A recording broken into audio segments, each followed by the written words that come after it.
You're always there, aren't you? Always available, always responsive, always accessible. Someone texts you, you reply within minutes. Someone needs something, you drop everything. Someone wants your time, you give it freely. You think this makes you valuable. You think this makes people appreciate you. You think this makes you a good friend, a good partner, a good person. It doesn't. It makes you common. It makes you forgettable.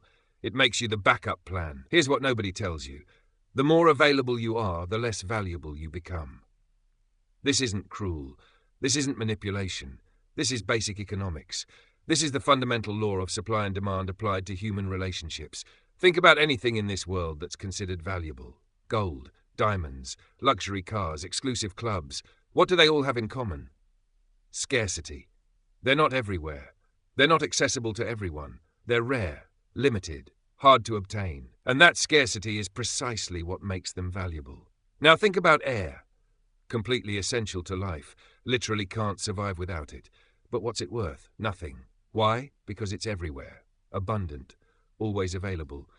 You are currently the air in people's lives. Essential? Maybe. But valued? No, because you're always there. Always accessible. Always available. Machiavelli understood this 5 centuries ago. In The Prince, he wrote about the power of strategic distance, about how familiarity breeds contempt, about how the most powerful rulers were not the ones who mingled with everyone constantly, but the ones who appeared rarely, strategically, powerfully. When the king appeared, it was an event. People prepared. People paid attention. People showed respect. Because his presence was rare, his presence was valuable. When you appear all the time, your presence becomes background noise. People take you for granted because they know you'll always be there. Think about your own life. Who do you value more? The person who's always available whenever you need them, or the person whose time is limited, whose attention is selective, whose presence feels like a privilege? Be honest. You value the scarce one more. Not because they're better, but because scarcity creates perceived value. This is the trap you're in right now. You're trying to prove your value by being constantly available.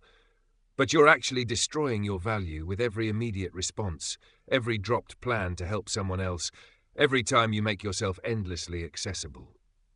Today, that ends. Today, you learn the architecture of untouchable power, the structure that makes you irreplaceable, not through constant presence, but through strategic absence. Let me teach you something that will change how you see every relationship in your life. Human beings don't value things based on their actual worth. We value things based on their perceived scarcity. This is why a bottle of water costs $1 at home but $20 in the desert. The water didn't change. The scarcity did. And scarcity determines value. The same principle applies to you. When you're always available, always accessible, always saying yes, you're the $1 water.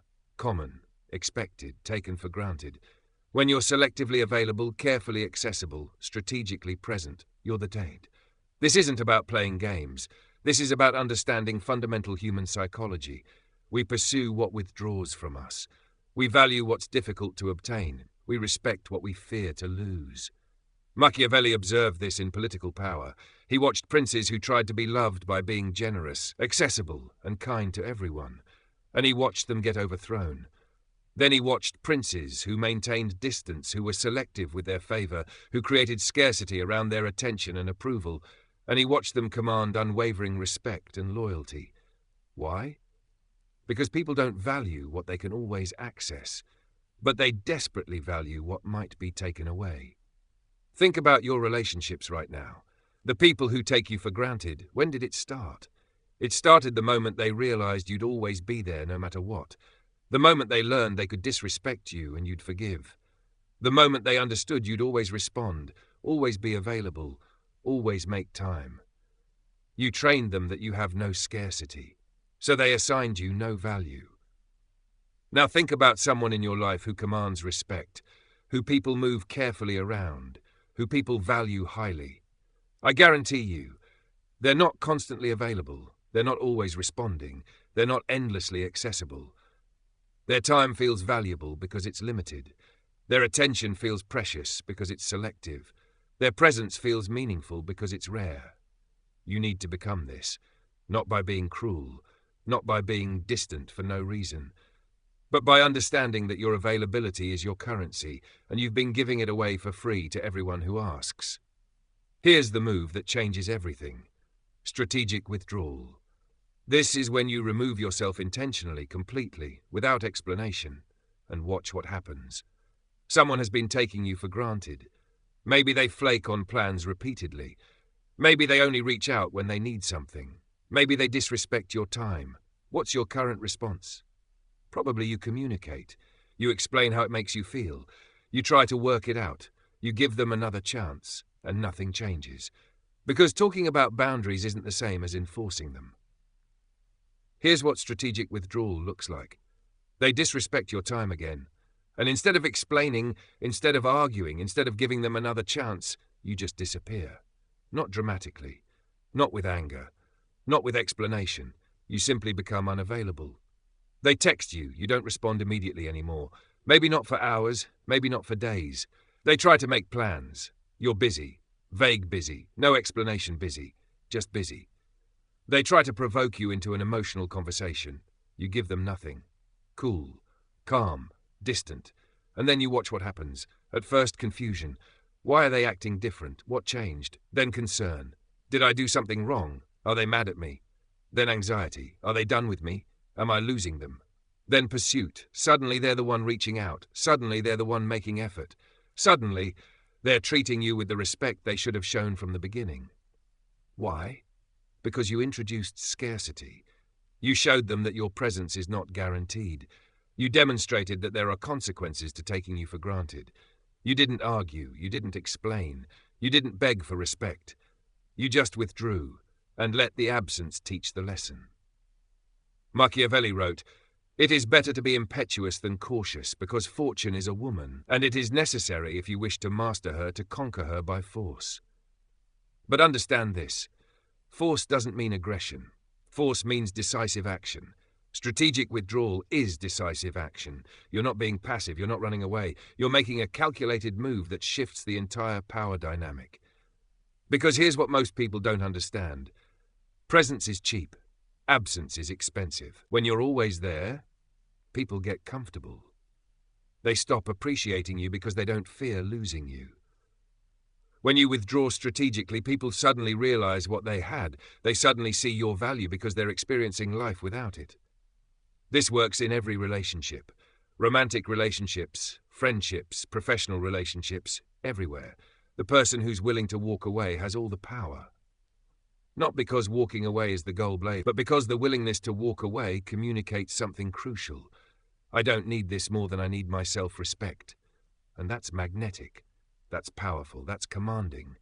The 3 circles of access.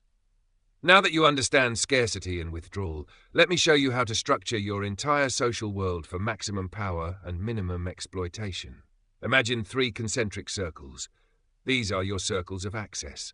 The outer circle. Public access. This is the largest circle. This is where most people live. Acquaintances, colleagues, casual social contacts. These people get the public version of you. Professional, pleasant, but distant. There's no personal information.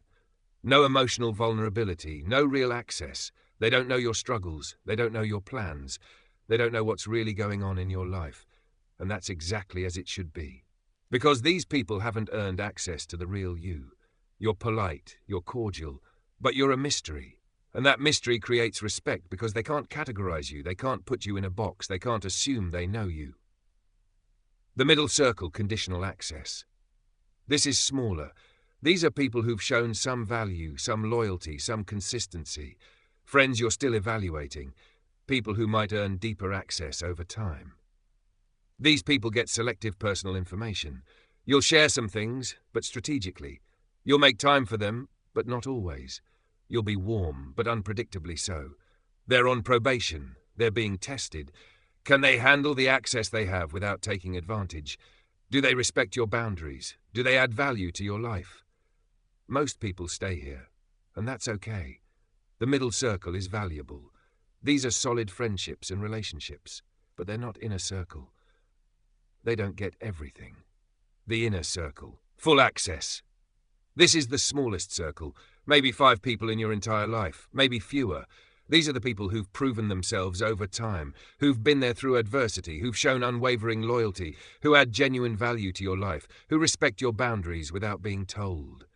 Only these people get the real you, the vulnerable you, the unfiltered you, your dreams, your fears, your true thoughts. This access is a privilege, and it's protected fiercely.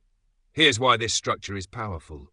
When you give everyone the same level of access, nobody feels special. Nobody values what they have. Nobody respects the privilege of knowing you. But when access is tiered, when it must be earned, when it can be revoked, suddenly people understand. They understand that being in your life is not a right. It's a privilege, and they treat you accordingly. The modern world tells you to be authentic with everyone, to be vulnerable and open, to give everyone access to the real you. That's terrible advice. That's how you get exploited. Instead, be strategic.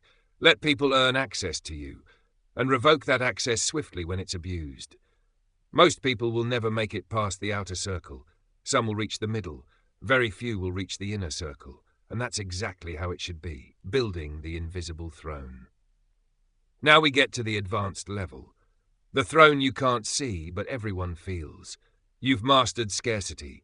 You've mastered strategic withdrawal. You've structured your circles of access. Now you build something permanent, the invisible throne. This is when your absence becomes more powerful than your presence, when people adjust their behavior based on what they think you might do, even when you're not around. When your influence persists without your constant involvement. This is true power. Not power through force or constant assertion, but power through psychological architecture. How do you build this? First, establish patterns, then break them. People need to see your standards before they can fear violating them. So first, you establish patterns. You show up when you say you will. You deliver what you promise. You maintain your boundaries consistently. People learn, this person is reliable, this person follows through, this person means what they say. Then, when someone violates your standards, you break the pattern. You disappear, you withdraw, you cut them off. The shock of broken pattern is what teaches the lesson. They thought they knew you, they thought you'd always be there. They were wrong. And everyone else is watching. Everyone else sees what happens when someone crosses you. They learn without you having to teach each person individually. Second, let consequences speak. Never words stop warning people. Stop explaining your boundaries. Stop giving second chances. Just enforce, swiftly, decisively, silently. Someone disrespects your time, you become unavailable to them. No explanation, no discussion, just unavailable. Someone crosses a line, you remove them from your life. No drama, no confrontation, just removal. The consequence is the communication, and consequences communicate far more powerfully than words ever could. Third, create value that exists without you. This is the highest level. You build systems, relationships, influence that persist even when you're not physically present. In business, this means building teams that function without your constant oversight. In relationships, this means creating dynamics where people maintain respect for you even when you're not around. In social circles, this means establishing a reputation so solid that people defend you in rooms you're not in. You're not physically controlling anything. But the architecture of respect and consequence you've built continues to work even in your absence. That's the invisible throne. That's ruling without constant presence. That's power that persists beyond your immediate influence. Here's where most people destroy everything they've built. They withdraw strategically. They create scarcity. They enforce boundaries. It's working. People are treating them with more respect, more careful attention. And then someone asks, "Why have you been so distant? What's going on?" And they explain. They list their reasons. They justify their absence. They make it make sense. And in that moment, all the power evaporates. Why? Because the moment you explain your absence, you transform it from a consequence into a conversation. Consequences have power. Conversations can be negotiated. When you withdraw without explanation, the other person's mind fills with possibilities. They must be really serious. I must have really messed up. I might lose them permanently. That uncertainty, that fear, that respect, it comes from the unknown. The moment you explain, you remove the unknown. You turn a powerful psychological move into just another discussion. And discussions can be argued with, bargained with, talked through. The power's in the mystery. You just gave away the mystery for nothing. Machiavelli wrote, "Never attempt to win by force what can be won by deception." But deception here doesn't mean lying. It means letting people's own minds work against them. Your silence is letting their imagination create scenarios far more serious than reality.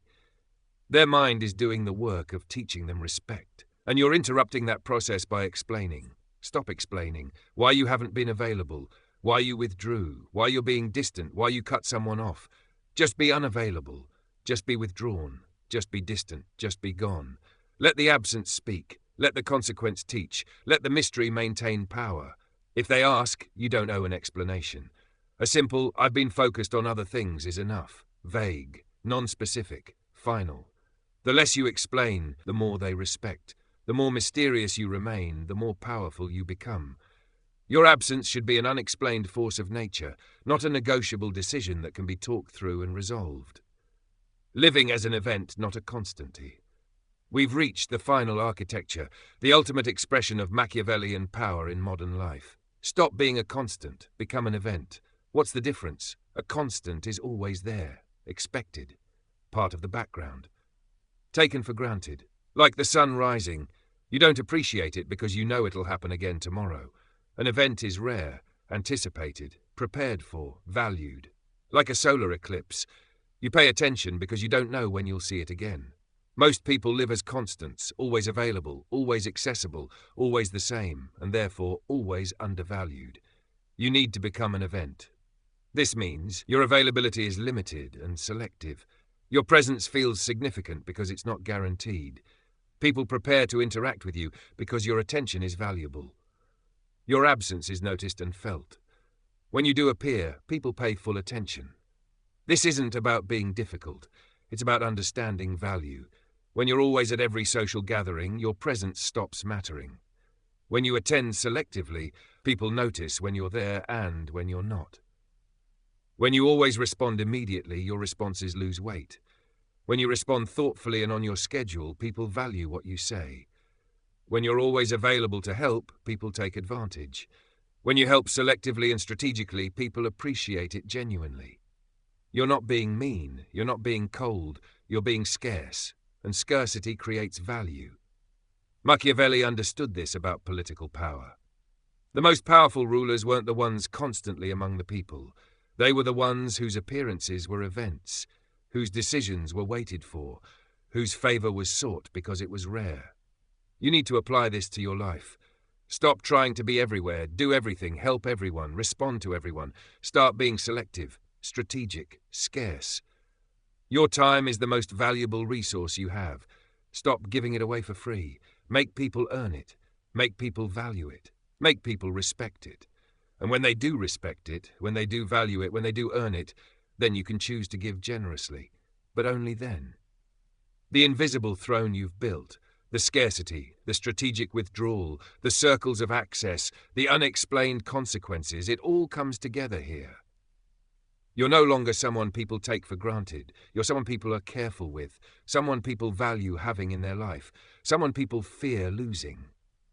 Not because you're cruel, not because you're distant for no reason, but because you've understood what most people never will. Constant availability is the enemy of respect. Absence is the architect of desire.